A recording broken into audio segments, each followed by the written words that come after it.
Acknowledge the grieving process for what it is. Acknowledge the good and the bad. Reflect on both the good and the bad. Presence, stillness, silence. Keeping your heart open is what is going to give you the everlasting joy of this life.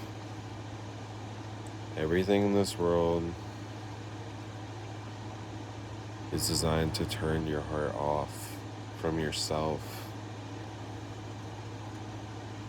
The more life experience that we go through, the more death that I have gone through, the more turmoil, the more that I am able to reflect on myself, my life. I am able to release. I am able to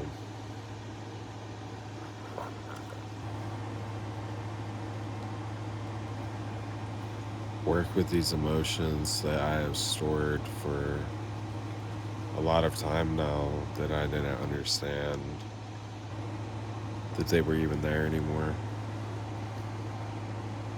From my understanding, I already was able to heal those things and move forward past them. And I thought I could subdue the healing and partake in other personal activities that bring me joy in a physical sense, in a mental sense, but not so much as a spiritual sense. Talking about like lifting heavy, powerlifting, and it's been a big part of my life the last year. Going through this process, I understand that I was unconsciously creating an identity through myself because I was trying to become the best and I was trying to move forward as fast as I could while making a bunch of progress. Because all my lifts were going up and still I have not hit a plateau. But in all areas of my life, I was not giving that same effort. And I felt like I was owed all types of different things that my ego was falsely creating that I am not about in any shape or form. I am loving awareness, and I am here to emulate love and to help people transcend consciousness. I'm here to help our brothers and sisters, animals as well, because they are our brothers and sisters. I'm currently mourning an animal loss right now. We actually lost a fish. His name was Phoenix, and he was a beautiful betta fish. And he showed me more to life than the majority of anything I've ever experienced in this lifetime. I would say the only other animal that has affected me with his loss this hard, other than Phoenix, is my dog Rocky. They were two soul bond connections. And with the fish, it's so funny because, you would never think you could get attached to a fish.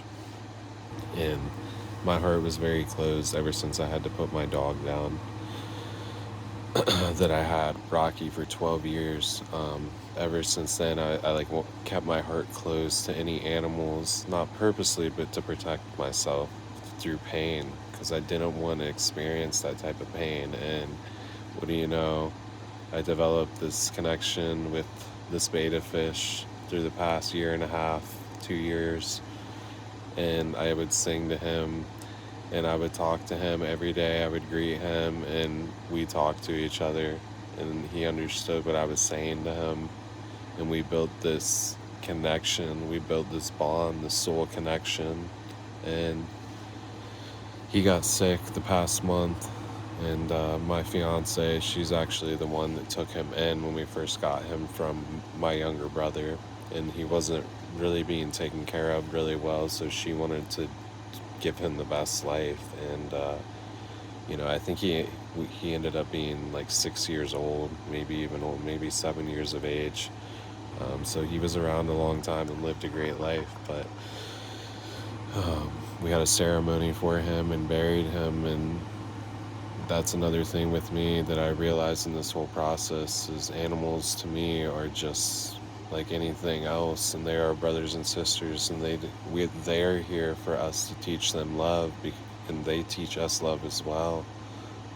We help them evolve just as much as they help us evolve. And you know I just realized, like, being around him especially, and just seeing a little tiny fish like that have such a personality, and like really understand that we were there to love him and protect him and show him the greatest amount of love, because he was the greatest light in our lives. Swimming around. And you know through losing him like the day after Christmas, and not being able to go back to our families, and I was reflecting, my body was going through all types of changes in the past couple weeks. And I actually wanted to make this video outside and do it in the sun, and try to make it more vibrant. But I've honestly been reflecting for the last 4 days. I've been present. I've picked up books. I haven't read in 15 years, and I've picked up books. I stopped smoking weed as much. I've been way more present, and I've been taking all these feelings, and I've been sitting with them. I've been internalizing them. I'm making no excuses for them, and I am fully embracing everything good and bad that I am feeling from the past and the present. Another thing before I get off here, and I will update. This is just a transformation. I'm going to call this video an actual ego death, because this is an ego death. This is an identity death. And, this is something that was long due. But I wanted to also talk about, I had a very long release session, therapy session with my coach Justin, and we really talked about the wound of the inner child that I probably am carrying around. And we were talking about my life, he was talking about his life, and it was a great connection talking to him, and he helped me get put in the right mindset. But I wanted to tag on with that is that I had a dream that I was saving. There was a large white dog in this huge body of water. It was almost like a rec center pool, but the pool was like forever long, forever deep in the depths, and it would get darker. And this huge dog was drowning in the water, and I did everything to make sure that I didn't give up on this dog. And the more I tried to like get a hold of him, he was falling deeper, and I was sinking further, but I would not let go of him. And I like used my forearm and bicep, and I grabbed around like his neck, and I was able to like shoot my body like upwards, like an arrow, like shooting up. Like, it was crazy. I can't explain it because there's no object for me to actually be using with my feet to jump off of. But I was able to catapult our bodies, and I was able to rescue this dog like in this large body of water without him drowning. And I just woke up and just had more tears to handle. And water is a huge reflection tool, because water is crazy. It does everything. It's crashing. It's very aggressive as well, and it's teaching us to deal with our emotions. That's what I took from it. And that I am very passionate and a protector, obviously. of all God's most innocent creatures, human, animals, but most importantly, to identify and sit with my feelings and to keep my heart fully open.